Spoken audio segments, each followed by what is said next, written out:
Welcome once again aboard our ship, on a continuous journey toward the essence of truth.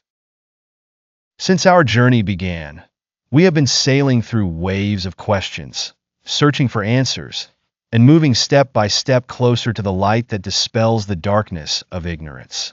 In the previous episode, we contemplated the question, how do I know the true religion? And today we continue our journey across this vast ocean to address a new question. Could Hinduism be the message of the Creator to humanity? Let us continue the journey together, for the road is still long ahead, the heart still beats with passion, and the mind is thirsty for more knowledge. In the depths of the Indian subcontinent, where civilizations intertwine and cultures meet, one of the oldest religions known to humanity was born, Hinduism.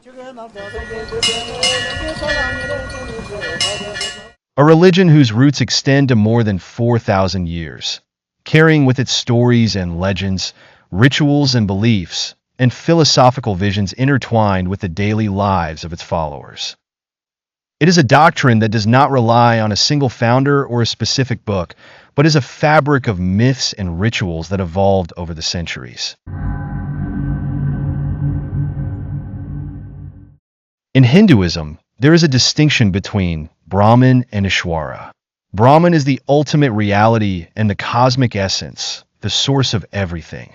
It is considered the creator in some philosophical schools, but it is not a personal Allah in the traditional sense. Ishwara, on the other hand, is the personal Allah or the creator, worshipped in the form of deities like Vishnu or Shiva. These deities are manifestations of Brahman, making them a means to understand worship and spiritual connection. The deities are depicted in multiple forms, some with several arms or heads, symbolizing their extraordinary powers.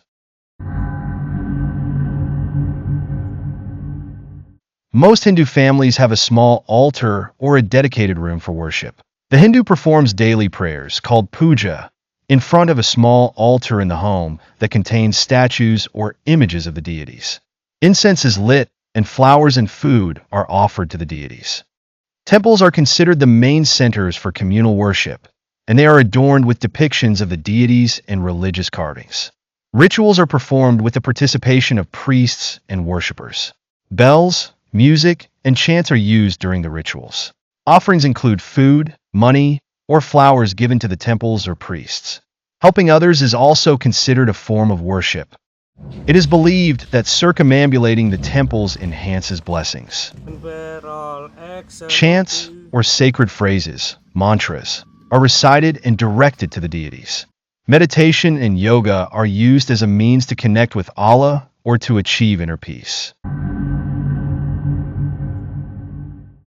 The Ganges River Hindus believe that the waters of the river are sacred and purify a person from sins, helping in the attainment of salvation. Additionally, the ashes of the dead are often scattered in the river. The belief is that it helps their souls achieve liberation from the cycle of life and death. The city of Varanasi is home to many temples, the most famous being the Kashi Vishwanath temple, dedicated to Allah Shiva. Cremation rituals are performed on the banks of the Ganges in Varanasi. Mount Kailash is considered one of the holiest mountains in Hinduism. It is believed to be the abode of Allah Shiva and his wife, the goddess Parvati.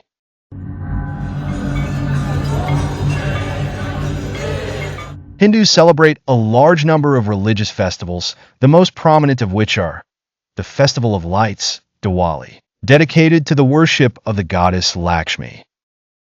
The Festival of Colors, Holi, is celebrated to renew social relationships.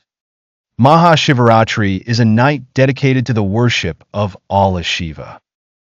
Krishna Jamashtami is a celebration of the birth of Allah Krishna. Krishna Jamashtami is a celebration of the birth of Allah Krishna. The cow is regarded as a sacred symbol in Hinduism, representing generosity, fertility, and life. The cow has a spiritual connection to the deities, such as Krishna, who is known for caring for cows. For this reason, eating beef is strictly forbidden and is viewed with great disdain. Hindu texts, especially the Manusmriti, highlight the importance of protecting cows, considering killing them or eating their meat a great sin. In ancient Hinduism, magic was considered a part of daily life and its practices. Magic and spells were used to achieve specific purposes such as protection, healing, and bringing good fortune. In the present day, opinions vary depending on Hindu traditions and communities. Magic is often viewed with less acceptance or considered a superstition in some modern circles. Despite its existence, using magic to cause harm is considered morally forbidden. They are a collection of sacred texts that are considered the source of religious and philosophical teachings in Hinduism. These texts were passed down orally through generations before being written down. The documentation of Hinduism began around 1500 BCE and continued through various historical periods. The priests, or Brahmins, were responsible for preserving the texts and reciting them with precision. They relied on a strict educational system based on repetition and memorization to minimize errors.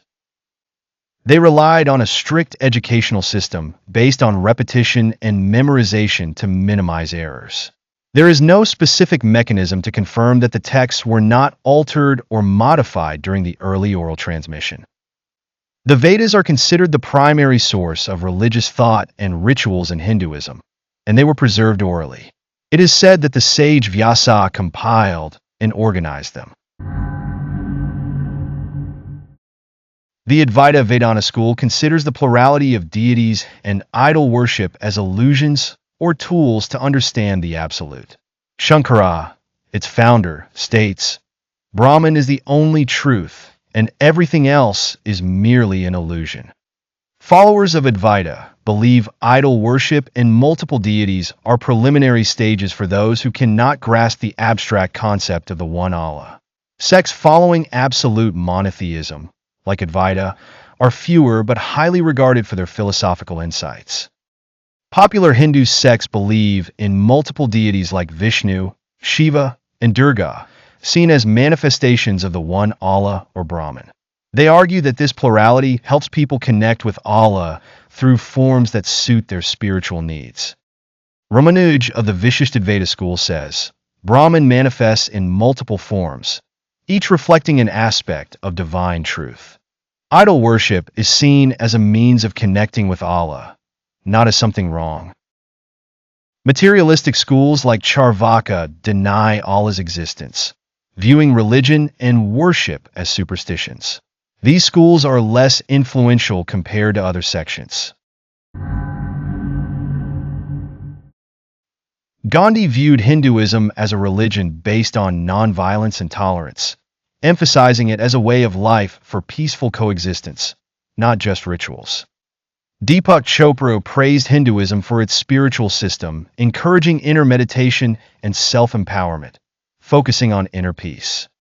Amartya Sen sees Hinduism's flexibility and diversity as its strength, allowing adaptation over time, but notes challenges from political exploitation. Buddha, founder of Buddhism, rejected Hinduism's caste system and complex rituals, advocating for a simpler spiritual path. Jawaharlal Nehru criticized Hindu traditions' rigidity and caste-based discrimination, calling for social and intellectual reforms. Sharvana, a philosopher and reformer, rejected idol worship and formal rituals, advocating monotheism and ethical values over religious rituals. Historical studies indicate Hindu texts have been altered over time. Bal Gangadhar Nath Sarasvati acknowledged changes in Vedic texts. Ambedkar, a social reformer, claimed ancient Hindu texts like Manusmriti were altered by Brahmin priests for personal interests. Ramanujacharya noted contradictions in Vedic texts, suggesting human intervention over the ages. Pundit Lakshmakant confirmed that epics like Ramayana and Mahabharata have undergone additions and deletions over centuries. Surendranath stated that Mahabharata, originally shorter, was expanded by priests adding stories to enhance their status or provide religious context. Arya Samaj, a reformist movement, acknowledges that Hindu texts, including the Vedas, have been subject to alterations over time. The question arises, is Hinduism a religion revealed by the Creator or a human intellectual product that evolved over time? It must be evaluated against criteria of true religion, aligning with human nature, reason, and life. Reason, by nature, tends toward clarity and simplicity in thinking. It is predisposed to finding patterns and order in the things around it. When the mind encounters ambiguous or contradictory matters, it enters a state of conflict because it cannot achieve the harmony it seeks. Some people choose to believe in the information that aligns with their beliefs or inclinations. Others reject all contradictory information. Still, others attempt to reconcile two opposing ideas. When matters are clear and organized, the mind can process them easily. This has been proven by many scientific studies in the fields of psychology and cognition. In this study, we will analyze Hinduism based on these criteria. We will examine its sacred texts and core teachings. We will judge these through reason and natural logic, arriving at an objective evaluation to determine whether Hinduism is a divine religion or a human invention. A true religion must define Allah in a clear manner, one who is singular in creation and governance, perfect in attributes, without partner or likeness. This aligns with innate human nature and reason, which reject the idea of multiple deities. The concept of multiple Allahs leads to conflict in governance, contradicting the intricate order of the universe.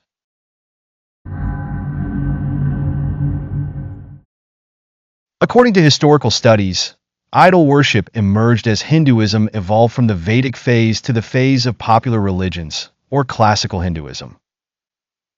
In the period following the Vedic texts, particularly in works like the Puranas and Upanishads, Allah began to take on more personal and tangible forms, such as Krishna, Shiva, and Vishnu. Idol worship in Hinduism is justified as a means for the common people to comprehend the abstract concept of Allah. For example, some texts state, Allah appears in multiple forms whenever righteousness declines and corruption spreads. Just as the sun cannot be seen directly but through its reflection, Allah is understood through idols. However, this concept contradicts older texts that deny Allah having any form or image. Max Muller, the renowned German Orientalist known for his studies on Indian religions, pointed out that idol worship in Hinduism represents a deviation from the original Vedic ideas, which lean towards abstraction and monotheism. He considered these practices to have arisen due to popular influences that added a material dimension to the religion.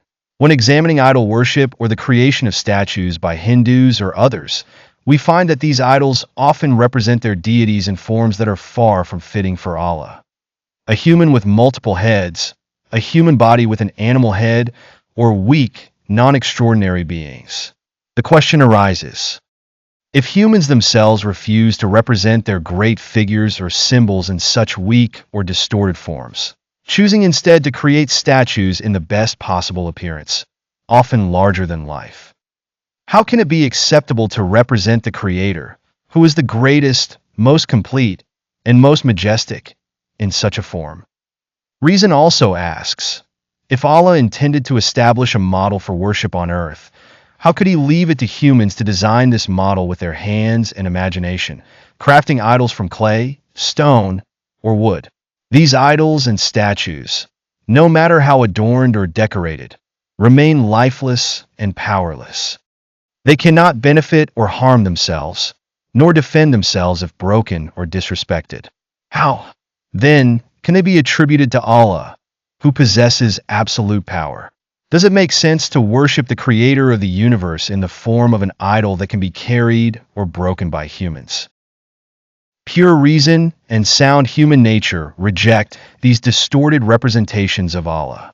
Would it not be more befitting of Allah's greatness, if he wished to manifest himself to humanity, to create something extraordinary and beyond the ordinary, demonstrating his power and majesty, without allowing humans to distort or manipulate his image? If humans consistently strive to represent greatness and perfection in all they create, how can they accept attributing something incomplete, distorted, or man-made to Allah? This is clear evidence that such concepts cannot be divine revelations, but are, instead, human deviations that neither align with reason nor reflect the greatness of the Creator. Dr. Zakir Naik, a renowned Indian Islamic preacher and global speaker on comparative religion, as well as the founder of Peace TV, has pointed out in his debates and writings that ancient Hindu texts like the Vedas and Upanishads contain clear indications of belief in one Allah. In the Rig Veda, Allah is referred to as one, called by multiple names. In the Chandogya Upanishad, Allah is described as the Supreme Spirit that pervades the entire universe. In the Atharva Veda, it is stated that Allah has no image or body. These texts reflect the concept of original monotheism before the emergence of multiple deities and popular rituals in later Hinduism. A true religion must describe the Creator in a way that humans can comprehend, by mentioning His names and attributes clearly. Hinduism offers an ambiguous concept of Allah, where His attributes are not clearly or understandably defined. Hinduism argues that this ambiguity reflects His greatness and transcendence beyond human understanding. However, this is not how humans function. We recognize and understand one another through distinct attributes. Understanding these attributes is essential for building a bridge of communication and comprehension. Otherwise, ambiguity creates a barrier between us and the Creator. This would contradict the purpose of creation, which is impossible for the great Creator. It is illogical for Allah, who created humans with such precision and perfection, to leave them neglected without guidance or a clear explanation of Himself and His attributes, and without clarifying the purpose of their existence and the path they should follow. Similarly, it is unreasonable for the Creator to be incapable of defining Himself to His creation and explaining His attributes to them in a clear manner. Reason and innate nature require a clear understanding of Allah. Humans can feel secure and at peace, knowing they are not alone in this world, and that the one who created them has not left them at the mercy of human whims. Instead, there is a higher power that cares for them and provides for them. How can a person feel psychological peace while being unaware of their origin or who created them? For example, a human can provide a robot with precise information about themselves, such as their name, voice, habits, and even their preferences or dislikes. These robots can even interact with humans based on the instructions their creator gave them. This example highlights an important idea. If humans, with all their limitations, can define themselves and their needs to robots, it is logical that the Creator has defined Himself to His creation.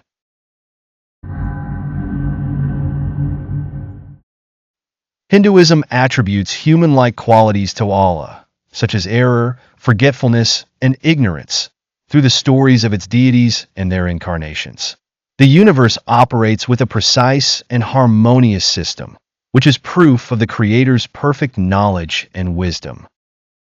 Mistakes are incompatible with such perfection. For example, the Puranic texts present offerings as a part of the relationship between humans and the deities, interpreting these offerings as a way to maintain cosmic balance or appease the deities. However, in some Puranic stories, offerings are portrayed as strengthening the deities or supporting their powers. For instance, there are myths suggesting that the deities may weaken or lose their status if offerings are not made. In the Bhagavad Gita, Allah, Krishna, is described as having absolute wisdom when He says, "I am the source of all knowledge and wisdom, and everything emanates from me." However, in other Hindu texts, descriptions contradict this wisdom. In the story of Allah Shiva drinking poison to save the world, this act contradicts the concept of absolute wisdom. Similarly, in the Ramayana, Allah Rama needed the help of an army of monkeys to build a bridge to Sri Lanka to rescue his wife, Sita. This portrays an inability to achieve the task on his own, contradicting the concept of absolute power. In the Puranas, it is mentioned that Allah, Brahma, was in a state of confusion and forgot how to complete the creation of the universe. He had to seek help from Allah Lakshmi, the goddess of fortune, to resolve the universe's issues, indicating a lack of self-sufficiency and perfection. In the Ramayana, Allah Rama, who was regarded as an incarnation of Allah Vishnu, felt deep regret after killing Vala. This behavior and subsequent regret indicate a lack of wisdom and justice, qualities that should be absolute in Allah.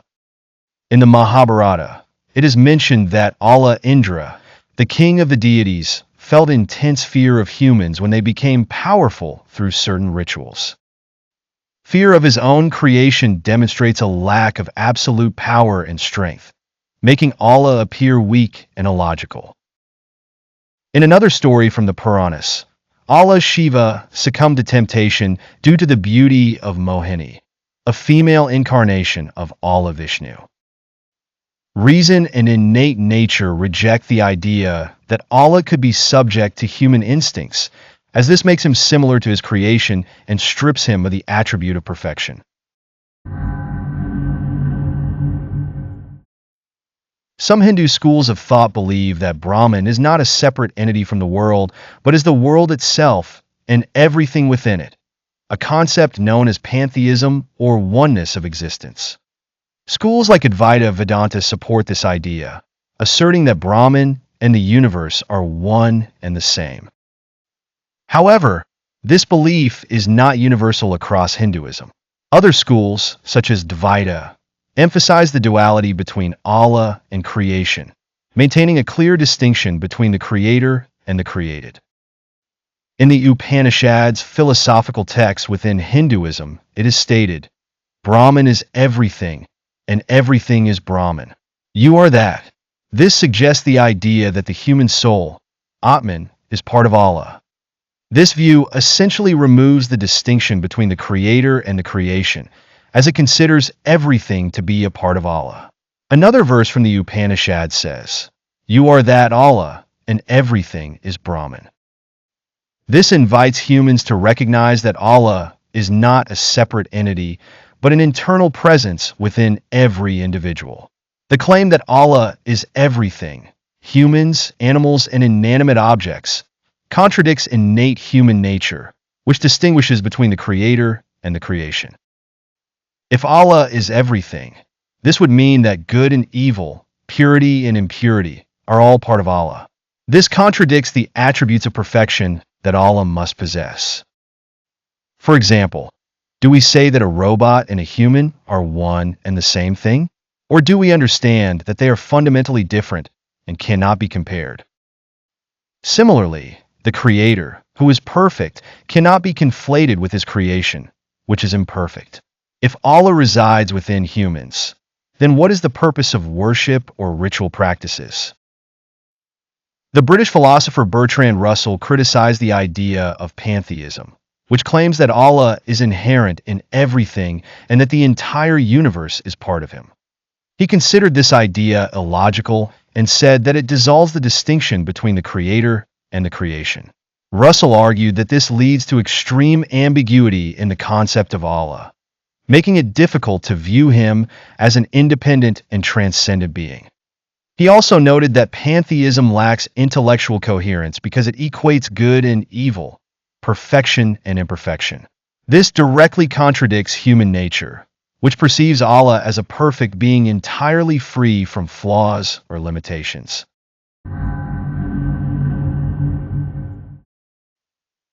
Hinduism believes that Allah incarnates in human or animal forms, such as Krishna and Rama, whenever there is a need to protect the cosmic order. These incarnations are known as avatars, which are manifestations of Allah in the material world. In the Bhagavad Gita, a Hindu religious text, it is stated, Whenever righteousness weakens and evil spreads, I incarnate in the world to protect the virtuous and destroy the wicked. This text refers to the idea of Allah taking on human forms. However, reason and innate nature reject the idea that the perfect Allah would incarnate in a human or animal form, as this implies he becomes limited and subject to deficiency and need. Incarnation contradicts Allah's attribute of absolute self-sufficiency, as it would make him dependent on the material world. A great earthly king, when a problem arises in his kingdom, does not personally intervene, but sends his soldiers and experts to resolve the issue, preserving his majesty and greatness. How, then, can the Creator, who possesses absolute perfection, lower himself and take on a human or animal form? The renowned German philosopher Immanuel Kant argued that the idea of incarnation, which ties Allah to matter or depicts him as incarnating in material forms, diminishes Allah's greatness and contradicts the concept of absolute perfection.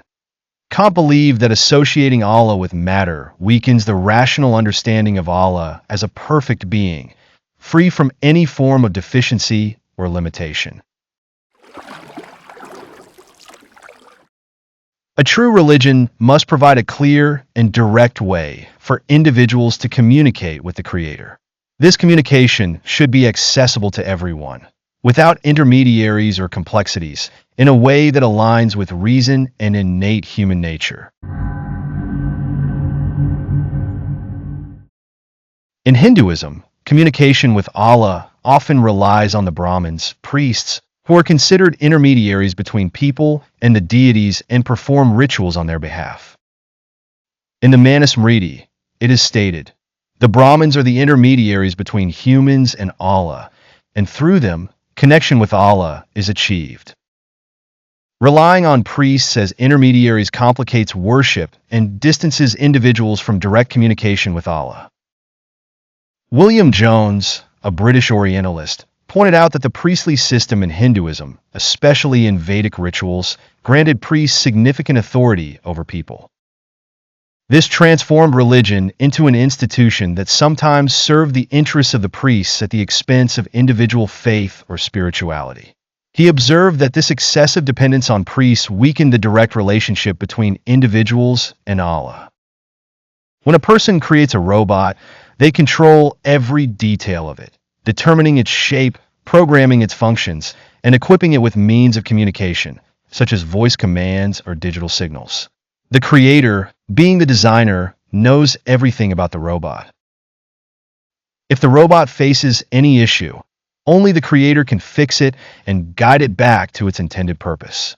Therefore, it is unreasonable to think that the Creator of humans would create them and leave them without guidance or a means of communication. If humans, with their limited abilities, can program their creations to interact with them, how much more so with the Creator of humans? It is far more logical that Allah, who perfected human creation, monitors them and provides them with guidance. Furthermore, innate human nature tends to seek direct communication with the Creator without intermediaries. As humans, we understand the importance of communicating with our children. We strive to introduce ourselves to them and express our emotions toward them. Similarly, with His infinite wisdom and mercy, the Creator communicates with us in subtle but clear ways for those who reflect. For instance, in moments of distress or confusion, someone unexpectedly appears in your life, offering help or saying something that guides you to the right path. It feels as though Allah sent them specifically to address your problem. At times, your eyes might fall upon a book you weren't searching for, or you overhear a sentence in a conversation that doesn't involve you, yet it carries the answer you've been waiting for. It feels like a message directed just to you. Other times, an idea suddenly comes to your mind without any prior thought, providing the solution you've been searching for. You might feel something in your heart guiding you to the right path, a strange sense of reassurance. Or you might experience an inexplicable aversion to something or someone, which later proves to have protected you from harm or misfortune. All of these signs are not coincidences, but ways through which Allah communicates with us, answering our questions, guiding us to the truth. These are messages from the Creator, reaching us at the perfect moment, demonstrating His kindness and care in every moment of our lives.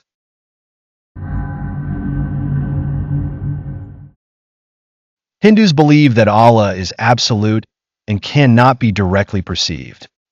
Therefore, they resort to idols as material symbols that embody his attributes or powers to make understanding easier and to serve as a means of communication with him. They do not worship the idols themselves, but view them as tools to reach the Supreme Allah. In the Bhagavad Gita, Krishna says, "Those who worship various deities are, in truth, worshipping me, but they do so indirectly." In the Puranas, it is stated, "Worship of the image is worship of Allah, for Allah manifests in the images created by humans." Similarly, the Bhagavad Gita, a popular text, declares, "Whoever worships any deity is actually worshipping me, but in different ways." Innate human nature rejects the worship of idols because they are creations made by humans and possess no intrinsic power. They cannot serve as intermediaries for the perfect Allah. If idols were truly a means established by the Creator, they would have a clear effect in delivering messages or fulfilling requests. However, idols have no such power. They do not change reality, nor do they hold any authority over the universe. For instance, humans communicate with each other using tools such as phones. But a phone is not just a lifeless piece of metal. It contains mechanisms, software, and intelligence.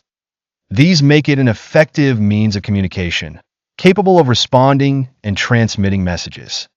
How, then, can a stone or a lifeless idol, devoid of awareness or response, be considered a means of communication with the Creator?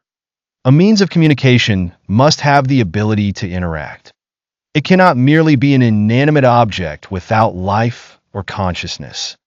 The Vedic texts affirm that Allah cannot be seen with the naked eye and cannot be represented in any form. They describe Allah as being both very distant and yet very close, as being within everything and outside everything. This call for contemplation suggests that Allah transcends sensory and material representations, implying that reflecting on the universe and his omnipresence is the way to understand and draw closer to him. In the Upanishads, which are among the most profound philosophical texts in Hinduism, it is stated, "Brahman is everything, and everything is Brahman." In another passage from the Upanishads, it is mentioned, "Allah is known through the heart and mind, and contemplation on him is the path to immortality."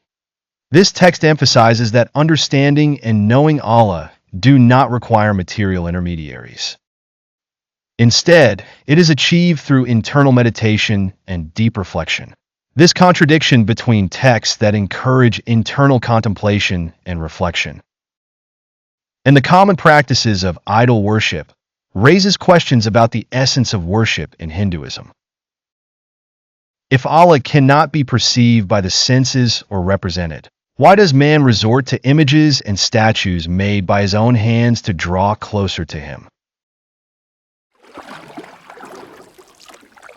A true religion must provide a comprehensive and clear system that organizes human life on both individual and collective levels. It should establish laws to guide morality, resolve disputes, achieve justice, and regulate social and economic relationships. Hinduism offers a set of laws and teachings to organize human life, but these teachings vary significantly across texts and sects and are characterized by contradictions and ambiguities. Hinduism relies on the caste system, Varna, to organize society, dividing people into fixed social classes from birth. Brahmins, priests and teachers, Kshatriyas, warriors and rulers, Vaishyas, merchants and farmers, Shudras, laborers and servants. Hindu texts justify this caste-based hierarchy as being divinely ordained. For example, it is stated that Brahmins were created from the head of Allah Brahma. Kshatriyas were created from his arms. Vaishyas were created from his thighs. Shudras were created from his feet. These texts present the caste system as a part of the divine order. Additionally, there are those known as untouchables, Dalits, who live outside the caste system and are treated with disdain and contempt. Some ancient texts reference equality among humans.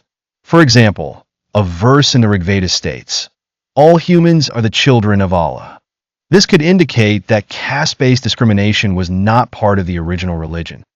It is believed that the caste system may have been introduced or exaggerated later to serve the interests of the upper classes. The Hindu caste system leads to social injustice, granting privileges to the Brahmins while the Dalits, untouchables, live in poverty and are treated with contempt. This system does not allow individuals to move between castes, resulting in permanent discrimination and social inequality. The Manusmriti, an ancient Hindu legal text, contains strict caste-based rules that highlight the rigid discrimination between social classes. If a Brahmin commits a crime, his punishment is lightened. However, if a Shudra commits the same crime, the punishment is doubled. If a Shudra sits on a Brahmin's seat, his buttocks should be cut off. If a Shudra dares to advise or teach a Brahmin, molten oil should be poured into his ears and mouth.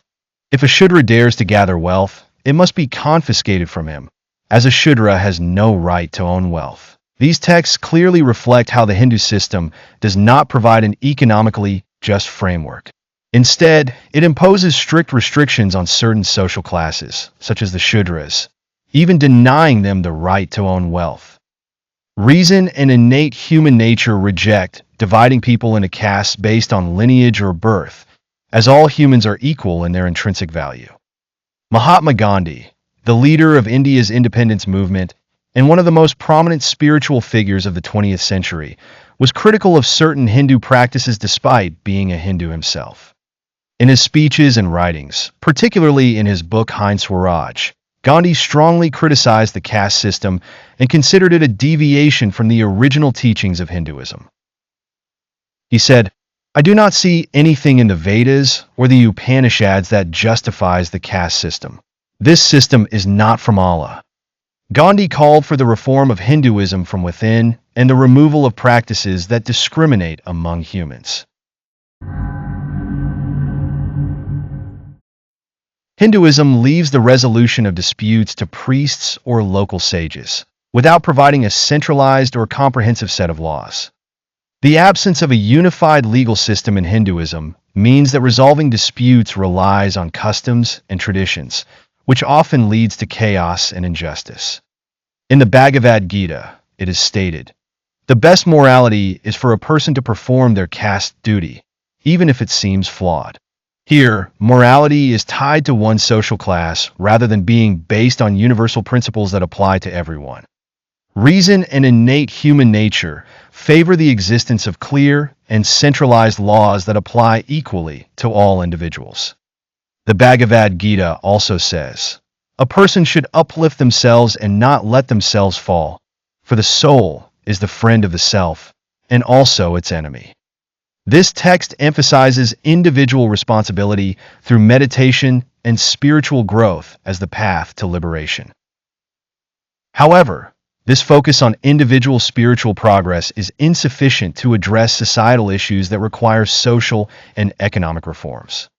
A true religion must provide teachings that offer solutions for all aspects of life to achieve justice and happiness for humanity. Max Muller, the renowned German Orientalist known for his studies on Eastern religions, observed that Hinduism suffers from fragmentation and a lack of comprehensiveness. He noted that Hinduism focuses on spirituality and individual rituals without providing a practical framework to regulate political, economic, or social aspects of life. Muller pointed out that the caste system in Hinduism paralyzed social progress and created a gap between classes, making it incapable of building a just society or addressing modern challenges that require more comprehensive and organized systems.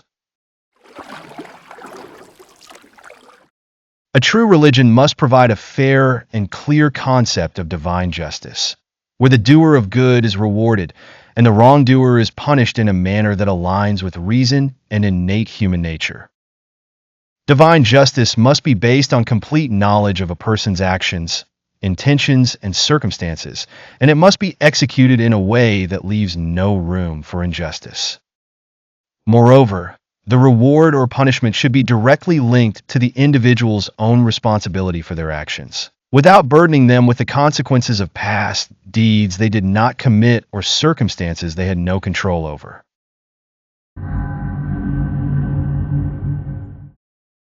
Karma is one of the fundamental concepts in Hinduism, used to explain divine justice and reward. Karma means action, and it is believed that every action a person takes, whether good or bad, brings consequences in their current life or future lives. In essence, as you sow, so shall you reap. Some Hindu schools of thought view karma as operating in a strict and unchangeable manner, similar to natural laws like those of physics. This means that the actions a person commits cannot be erased or bypassed. They continue to follow them until their consequences are realized, whether in their current life or future lives.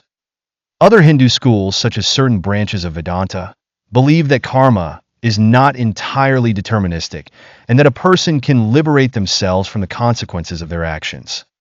Sincere repentance and turning to Allah can reduce the effects of karma. Additionally, spiritual knowledge and realization of the ultimate truth, Brahman, can free the soul from the influence of karma. Spiritual practices such as meditation and yoga can help a person break free from the effects of karma. What you do now will determine your future. Do good, and you will reap good. Do evil, and you will reap evil. Whoever does evil will, sooner or later, find themselves trapped in inescapable suffering in this life. Their malicious actions follow them and bring them the pain they inflicted on others. This text reflects the idea of automatic reward and punishment based on actions. Upon reflection, the concept of karma may explain some of the reality we observe in our daily lives. We notice that some people suffer consequences of their actions in their current lives.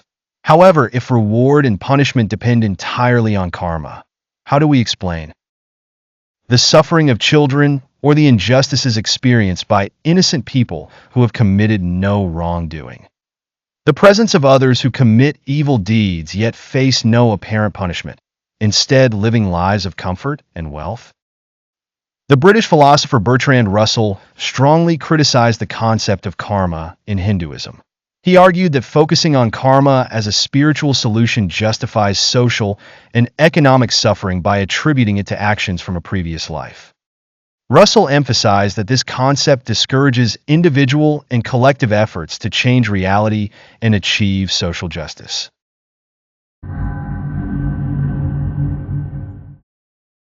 According to Hindu belief, the soul undergoes an endless cycle of birth and death, where it is reborn into different bodies, human, animal, plant, or even celestial beings, based on the karma of its previous life.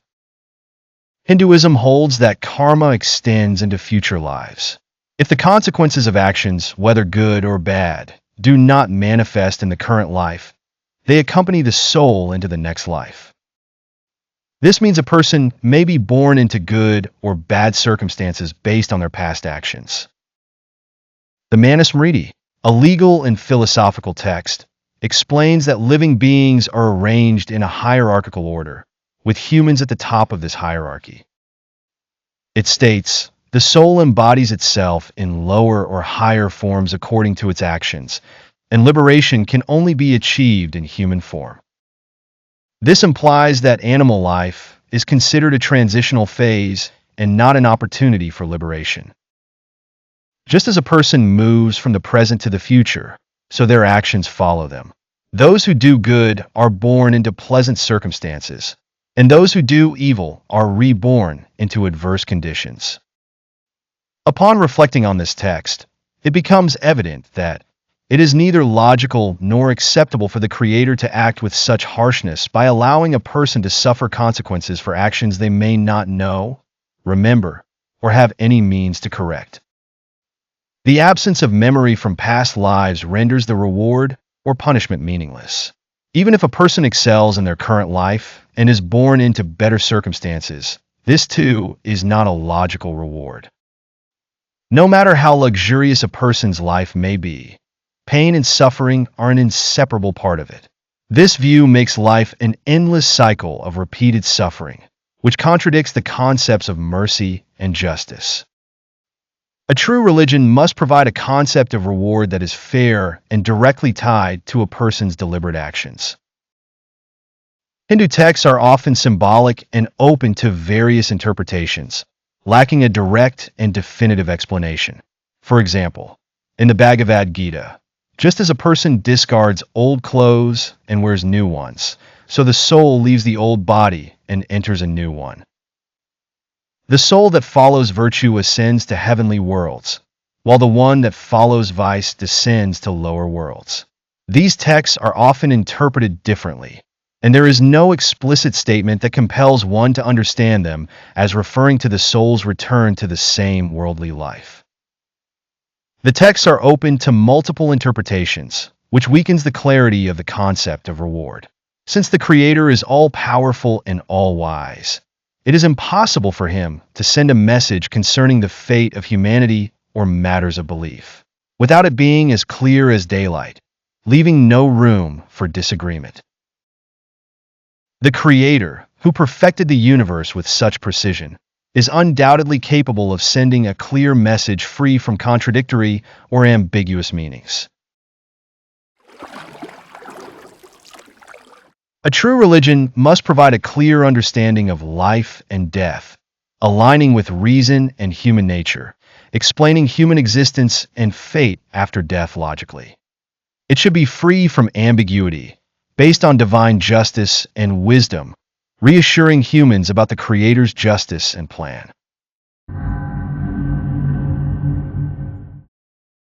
The ultimate goal in Hinduism is to achieve liberation, moksha, from the cycle of karma and reincarnation, believed to be attained through knowledge, meditation, and devotion. The Bhagavad Gita states that understanding the eternal nature of the soul liberates one from birth and death. In the Upanishads, realizing Brahman as one's true self liberates from karma and reincarnation. Hindu philosophy views the body and senses as sources of pain, making liberation from them the ultimate goal. Moksha means the soul exits the birth-death cycle, free from worldly attachments and suffering. After liberation, the soul unites with the absolute Brahman, an eternal existence, residing in absolute peace and spiritual bliss. In Hindu texts like the Upanishads, just as a drop of water dissolves into the ocean, so the soul dissolves into the absolute. There is no enjoyment as we commonly understand it. Rather, it is a state of complete harmony with the universe. However, this concept does not align with our nature. It is illogical for the Creator to design us with a certain nature and then set a goal that contradicts this nature, as it would no longer serve as an incentive. Life, by its nature, revolves around striving and desire, whether the desire for food, knowledge, love, or even freedom from constraints. If the soul, after liberation, exists without desires or goals, this raises a logical question. What is the purpose of this liberation? It seems like a transition from a state of existence filled with experiences, no matter how exhausting, to a state completely devoid of interaction or activity, making liberation appear meaningless. Happiness depends on fulfilling desires or positive outcomes. If the soul, after liberation, has no desires, where does happiness come from? The claim that absolute peace is happiness contradicts our understanding. Without desires and fulfillment, it's hard to describe this state as happy. The notion of the soul existing without a body, desires, or interaction makes it akin to inanimate objects, which don't suffer, but also don't enjoy or have awareness. If the soul, after liberation, is in pure awareness without content or experience, it resembles inanimate indifference, devaluing liberation. Liberation requires incentives to be meaningful. If understood as existence without desires or a body, it seems incoherent or unattainable. Rationally, Hinduism's liberation appears incomplete or inapplicable. If it's the ultimate goal, lack of clarity about post-liberation existence weakens its appeal. The concept of liberation in Hinduism may be symbolic, referring to a mental or psychological state achievable in life, like inner peace, rather than an existential state after death. After this intellectual journey through Hinduism from various perspectives, we find that this religion, despite its antiquity and widespread following, contains numerous contradictions that make it far from being a religion from the Creator. It can be said that Hinduism may have originally been a true religion, but was subjected to distortion and deviation over time. In a true religion, the texts cannot contradict each other, because revelation from Allah is always consistent.